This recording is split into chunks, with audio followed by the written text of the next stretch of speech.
Good morning. This is Ian Thompson, the host of Your Longest Life, the podcast about living to 100 and beyond. Rick, can you imagine living to over 100? That's a long time. That's a I, long time. but the more I read about it, the more common it is. And that's actually the fastest growing. They say the fastest growing segment is people over 100. So, you know, My mother almost made it there. She was got to 98 and a half. So she would be geez. a model for living to about 100. Well, we hear more and more stories about that, don't we? Well, today my guest is Rick Weijo, right? Correct. Yes. Correct. And I'm just going to talk a little bit about Rick Firk. Rick received an undergraduate degree from Concordia College in Moorhead, Minnesota, and went on to receive his MBA and PhD degrees from the University of Minnesota. He was assistant professor of marketing at the University of St. Thomas in St. Paul, Minnesota. Also a senior analyst at Pacific Northwest National Laboratory. And your last corporate job was a manager of market research at Portland General Electric. Now, currently you live in Portland, don't you? That's correct. Yes. And your granddaughter, Elsie, I think, inspired your new book, which is called Remember Me, Creating and Leaving an Inspiring and Memorable Legacy. Now, Yes. one of the things that we mentioned just before we started was I'm very intrigued by this topic, mainly because mostly we talk about money when people are retired, running out of money, how to make it last, how to invest it, etc., which is obviously important. Or what am I going to do with all my time? I'm going to live longer and longer, etc. But your thought is about reimagining legacy, and I find that interesting. And let's just start with, you believe the definition of legacy needs to change. Talk about that. And I don't want to necessarily change the definition. I think the Okay. definition is okay. I think what we need to do is change our perception of what the word legacy means. And legacy, just to give the simplest definition, and I don't think people have ever really thought about the definition, it's really simple, is a gift, is nothing more. Legacy is just a gift, and it's a generational gift. So it's a gift between a parent and a child, parent and a grandchild, or a parent and the future, to the future. So it's a gift to the future, really, is all it is, just a gift.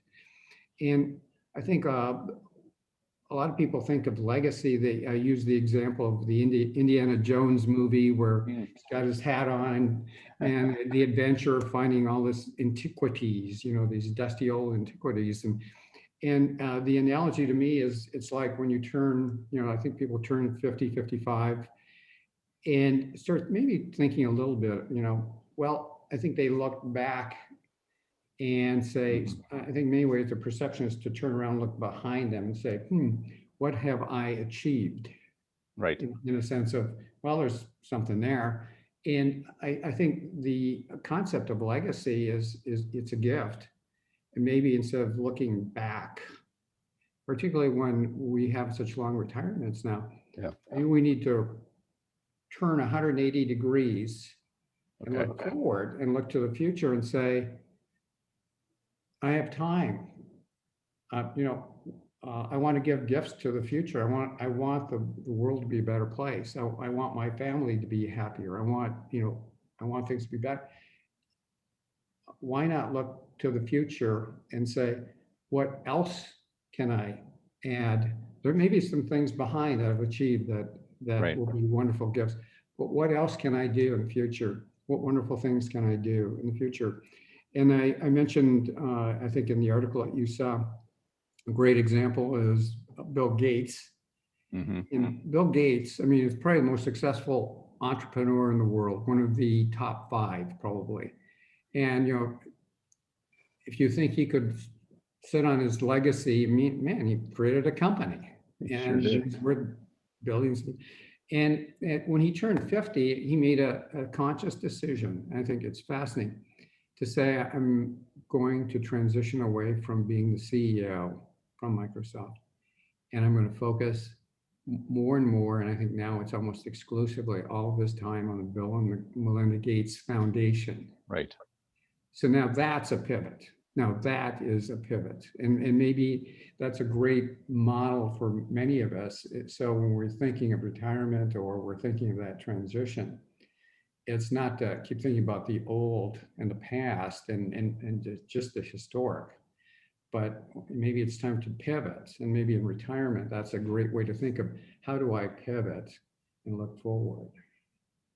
Well, Bill Gates, of course, is a great contributor to Rotary and I'm a Rotarian in our efforts to eradicate polio around the world. And he's donated millions of dollars. It's been a terrific, excellent example that you used of someone who made a big difference.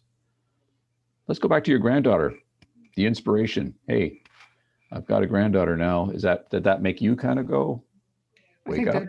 Well, I wanted to say that was one of the elements. I think what probably triggered is, I'll say there's three things. The first was my granddaughter, and I think every grandparent, when you see that little baby and all of a sudden you realize that what can I do to help? That's obviously every grandparent, I think, has that sense of a gift. What gifts can I give them? And I'm going to use, instead of try to use the word legacy, what gifts to the future can I give this granddaughter? But secondly, I had a couple of events occur about the same time that were quite fascinating. One was I retired from my corporate life and went to see my doctor and said, oh, okay, Tom, should probably check in. And about 2 weeks after visiting my doctor after retiring, I learned I had prostate cancer. So very quickly, I had sort of what I'd say a mortality event. Here to say cancer is quite scary.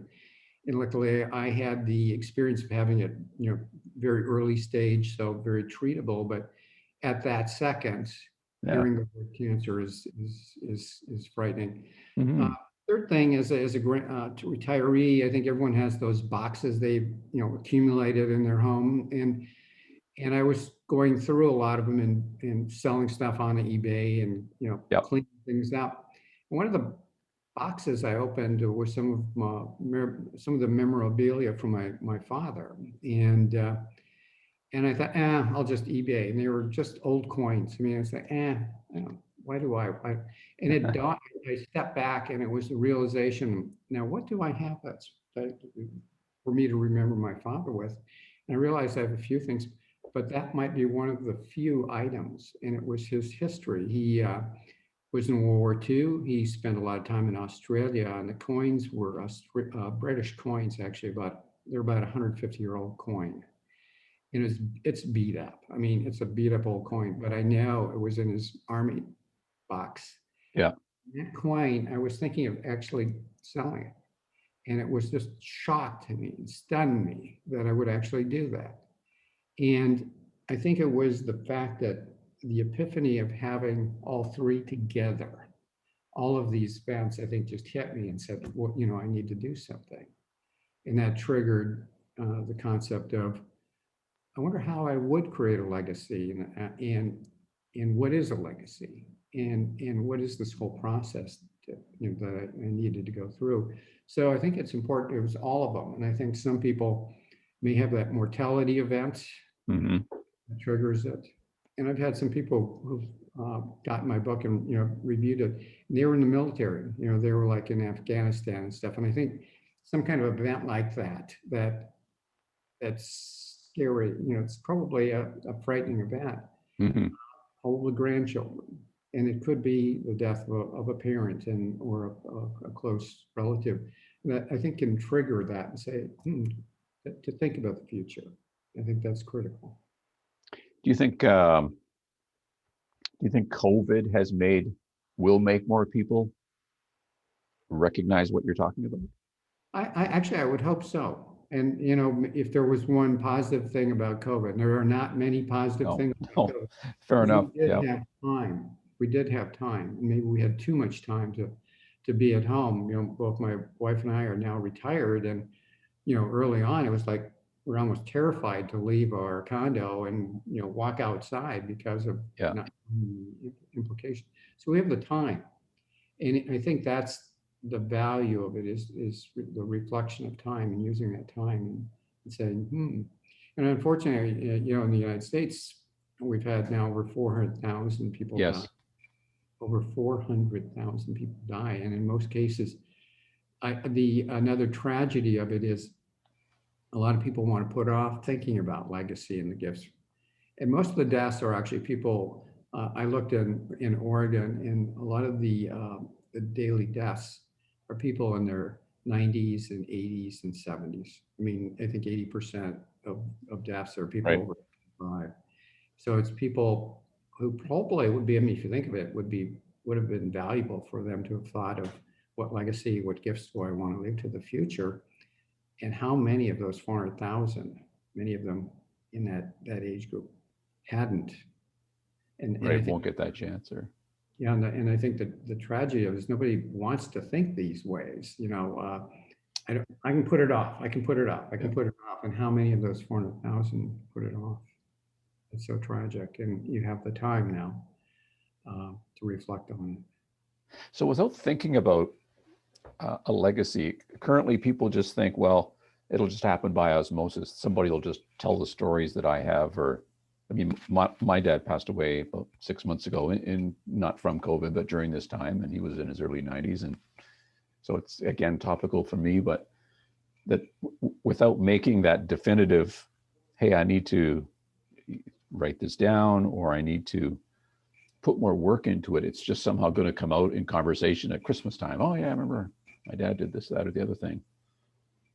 I think you used the phrase osmosis. Will it occur by osmosis? Unfortunately, I think you miss a whole lot if that's all it is, because in many cases, the stories may not even be written down or recorded. And that's the tragedy. I mean, people I don't want to think about this. I don't want to think about it. I'll do it in the future, and it never happens. And unfortunately, the worst thing I think that can happen in this, if you put it off too long and it never happens, is a lot of people who put it off too long are in their 80s or in their 90s. And they probably lived in their house for 30 or 40 or 50 years. And then it becomes the children or the grandchildren or the aunts and uncles and nephews who have to go through this old house that has accumulated 40 or 50 years of things. And I think everyone has that sense of, well, there's some special things in here. And where are you going to find those things? How are you going, trying to sort through all of these things? And if you think of legacy, I mean, I thought, and I had previously written an article on the concept of a legacy box. I mean, even if you did the minimum things, I mean, even if let's say your father had spent some time and walked around, Yep. and had I just a legacy, you could be a folder or whatever, but a legacy box, and said, oh, just put legacy box on it, and Yeah. walk around, oh, I want to put a note, sticky on this. Oh, I got to remember I wanted to give this to Somebody. Yeah. my nephew and my niece. She just loves this. And and you tossed all those things in a box, and you had little notes, how much value you could spend a half a day or a little bit of time, and how much value that would have created. Such simple things as that for families. Amazing, but we don't want to, and so much gets missed. And in many cases, I think a lot of it is the stories are stories about how much family love each other, and they don't get documented. There's just that history isn't there. It isn't protected. And maybe those are the most valuable things. You've commented a lot. Everyone thinks of money. Yes. Assets as legacy. I'm not going to deny that's important, but I think it's those emotional assets. And maybe that's the way to put it is there's emotional assets that are important. So that osmosis misses those. It's those stories. It's realization. Yeah, that's a great way to describe it. I love that, emotional assets. Yeah, it's those things that osmosis won't help you with. What is a legacy theme? I think you mentioned that. What does that mean? Legacy theme? Yeah. Well, in my book, what I did is, and it's my process, and I think everyone could customize on how they want to do it. But what I realized in putting together a theme, and I may answer a couple questions for you. It was valuable for me to say if it's family, and I'm thinking about it, well, if you're trying to share family, you should look back and say, maybe I should talk to other family members, like my grandparents or my parents or my aunts and uncles, and get a sense from them about important family stories or values and history and stuff. Uh, and once I've done that, maybe, the people who I live with and are around me, and I always thought, well, this might be a little odd talking to what do you think of the important legacy you want to, your gifts to the future? And then, thinking and sitting down, then next afterward, reflecting about the future, so the past, the present, and the future, and that the reflection would be having thought about hearing from the past and maybe from some of my contemporaries, what's important for me that I want to gift to the future. Well, the themes in this whole process, reflective process, I think you get a lot of ideas as to what could I give to the future. And a theme to me, and I'll just give an example of me personally. A theme for me was education. And what I realized with education is, and I mean, if somebody said, what's important to you, what would you, without going through any of this process, I'd probably say education, period. Okay. But I think the value of sort of stepping back a bit is to get a sense of why. Why would I say that instantly? Why, what would the reasons and values that go behind it? Well, that education gave me lots of opportunities personally. I mean, it opened a lot of doors and vistas, and I would want my children, I would want my grandchildren, I want my great grandkids to have that sense of the world is my oyster. I have the opportunity to, I can look this way. With an education, you don't have 10 degrees flexibility, you have 180 degrees, 270 degrees flexibility of choice with education. That's a theme. And to me, okay, now I understand that that's important and it's valuable, but what are you going to do about it? A legacy theme is the theme. And I actually came up with 6 or 7 themes that I thought were important. You can come up with these themes and then maybe prioritize and say, a way to develop a legacy overall is find out maybe the first thing that's most important. What's the highest priority? But then once you have that theme, so what are you going to do about it? And so at least you know the topic, and then you can step back and say, so what are my goals, or what activities would I want to do that would show that, yes, that was important, and highlighted it and gifted it to the future. How would I gift that to the future? So with taking that theme, the next step, how would I do it? Well, obviously I've paid for my daughter's education. Well, the next thing is, can I help pay for my granddaughter's? So right. 529 in Canada, I'm not sure what you call it, but charitable gift, 529 type gift. And then, well, the college I went to did wonderful things. I mean, my undergraduate college supported me. How can I support them? So I want to give some gifts over time, charitable gifts to that college. And even one of the themes I realized, well, it's important for a granddaughter to know that education is important, and we do everything we can. But to create a ceremony, and every year when she's done with her grade, we create a ceremony around it, and thinking that it's a celebration. Doesn't happen just when you graduate from high school. You have once in your high school, under schooling experience, you have a celebration every year to make it a positive celebratory event every school year. And so it's how do you, and that's to create a value, I mean, for the future. So to me, that's as important as maybe the dollars, but it's saying that that's a positive. It's education is important. So that it's a long answer to a question, but that's good.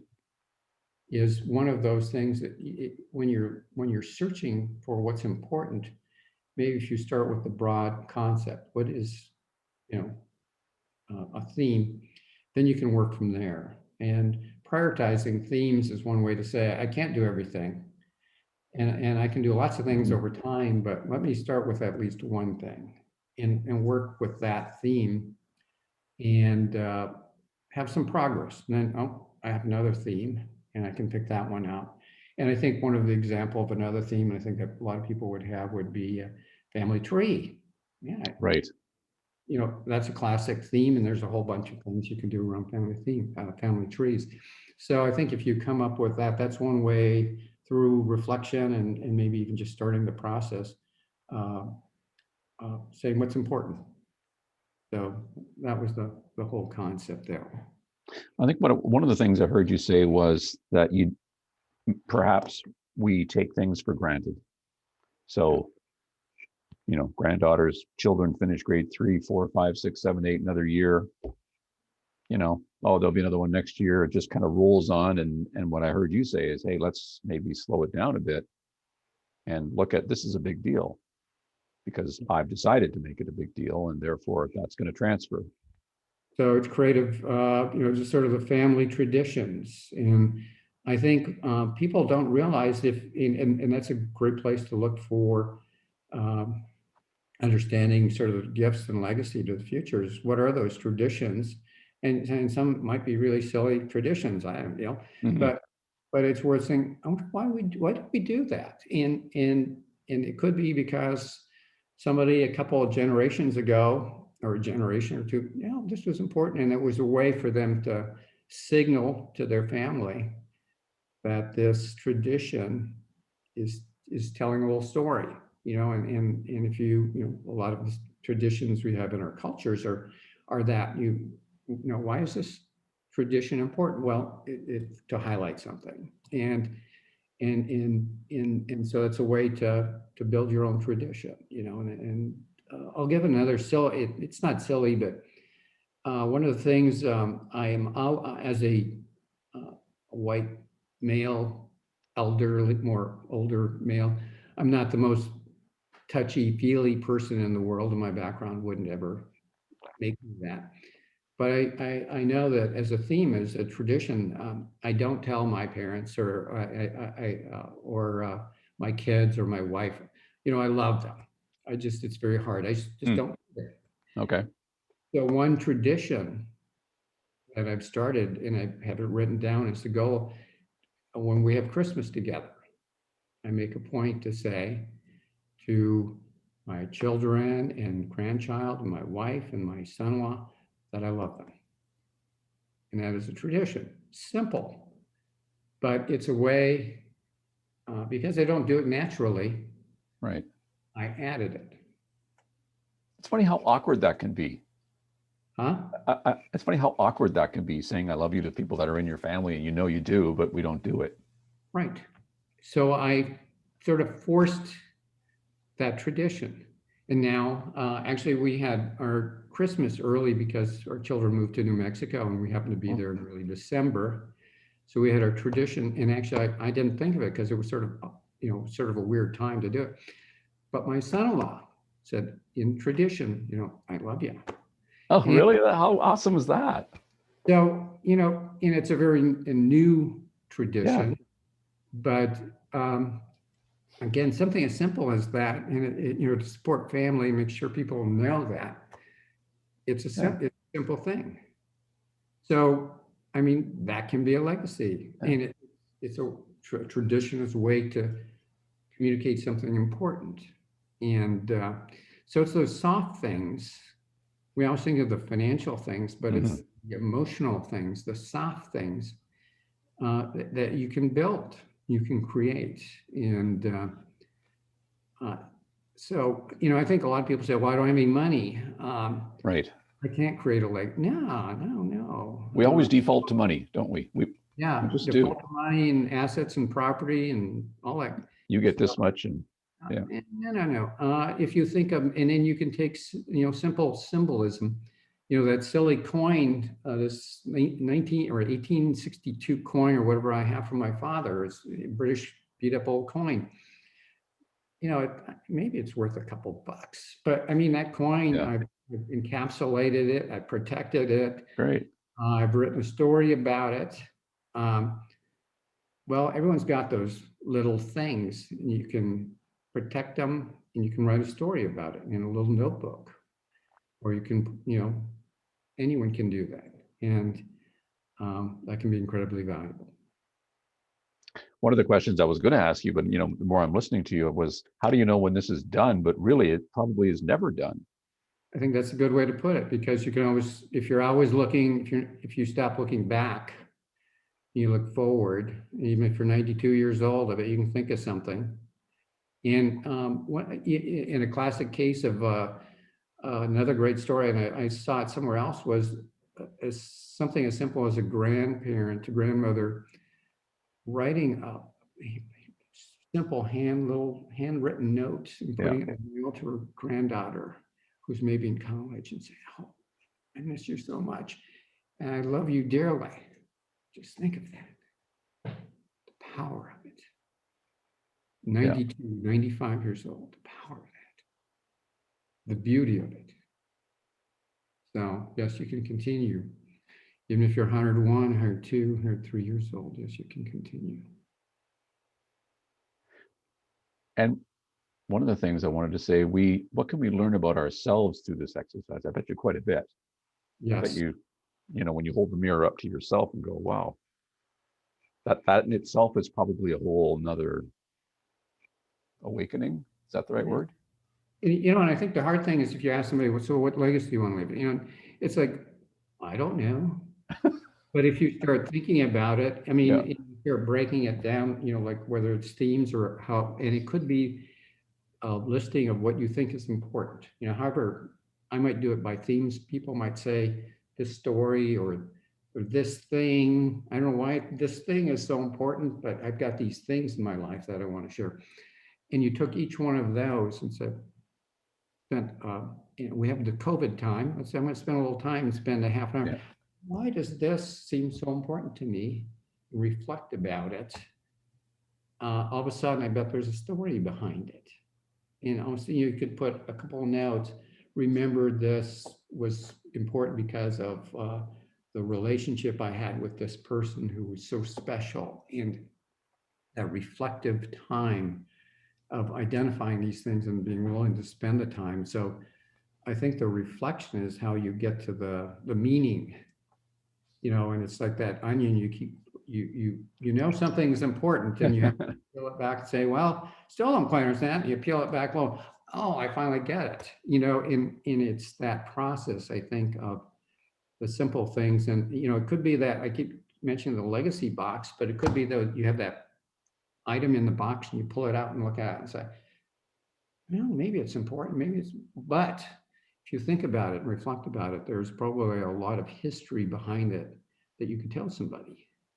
And that would be incredibly valuable. That probably has some value related to it. There's a value to that story.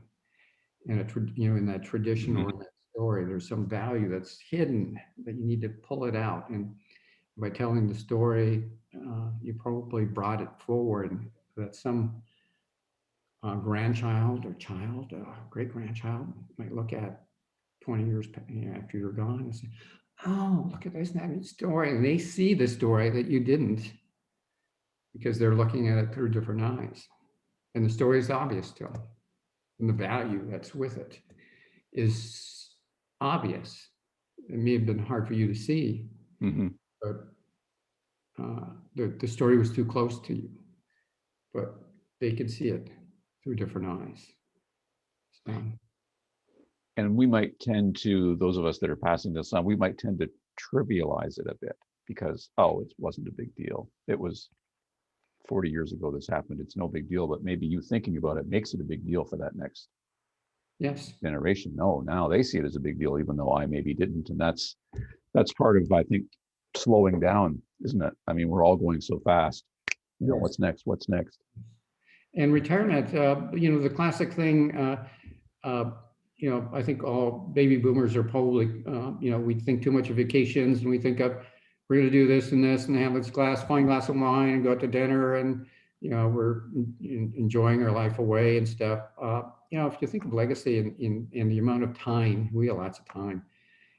If you took 1% of your time, half of 1% of your time, right, a little bit of time, and you said, and that's why I wouldn't use the word legacy, but what gifts, if you, let's say, what gifts do I want to share with the future? And just say, what gifts do I want to share with the future? Which is a very positive way of thinking. Well, I can give all kinds of gifts, and not that sort of dusty word legacy. Now, Hmm. can be made shiny. That dusty word legacy can be made shiny by calling gifts to the future. Just think of what you could do in, 15 minutes, half hour a week. You, well, Yeah, I a don't know, week. Yeah. in a week, half hour, you can spend an hour on that. This whole week, I'll spend an hour on it. And if you spend an hour a week, that's 52 hours a year, and you can do amazing things. You could do amazing things, couldn't you? Yeah, and I mean, people are terrified of thinking about it, and "Ah, what could I do?" But if you spent a little time and thought about that special little memorabilia item and say, why is it important to me? And write a little story about it. And one thing I did want to share is people are afraid of writing. They don't feel comfortable writing, and they think they're supposed to be, the next poet laureate or something, or Right. great novelist or something. One idea I would want to share with everyone is it's easy to write in a journal, and you just get a spend $1 or $2 for one of these little journals that kids use, and Yeah. you just write in it and date it and put what your thought is and write in it, and maybe that's fine. The other thing you could do is I've done a lot of interviews with people, and actually I was going to write a book, and I did write a book, and I decided not to publish it. But I did a variety of interviews, and what I did is to do those interviews, I spent about, I think, a whole $1.99 on an app for my smartphone. Ah, And it's a recorder. I mean, and it looks like a recorder on your, on your screen, and you yeah. hit the button, and it starts recording. And what I did is used it to interview people. Well, think of all other people, you're a granddaughter, and you've got your grandma, and I don't want to write anything. Well, Mhm. I'm going to come up with 3 or 4 questions for you. And what you do is you do like you did initially. This is this day, and we're having, and put the phone between you on the table and just start chatting. And probably 30 seconds later, grandma forgot that the phone is a recorder and doesn't even think about it, Right. and starts talking, and you start talking. You have scripted 3, 4, 5 questions, and you spend, half hour, 2 hours recording it. And now you have incredible history and stories. And um, a granddaughter could do it to a grandma, but you could do it, you could ask, work with somebody and say, could you Mhm. help the interview process, and here's some questions, and talk through. But you can also do it digitally very easily. And digitally is very appealing because you can put it, Mhm. into ancestry.com. I think you can upload files now if you want, and it could be available to somebody, 200 years from now if you want. But if you don't like writing, That's a great idea. I think you may even get it free, but spend the 99 cents or $1.99 or whatever it is, and Yeah. just add it to your smartphone. Oh, Rick, we're out of time. That was just fabulous today. Thank you. My guest has been Rick Weijo. And Rick, your book is called Remembering Me, Creating and Leaving an Inspiring and Memorable Legacy. Where do we find the book? Amazon.com is where it can be. You can get it in paper. It's also very inexpensive if you want to do the Kindle type book. Right. Okay. Well, that's great. Thank you very much. Well, thank you very, very much for having me on. I enjoyed it. You have a great day. Bye.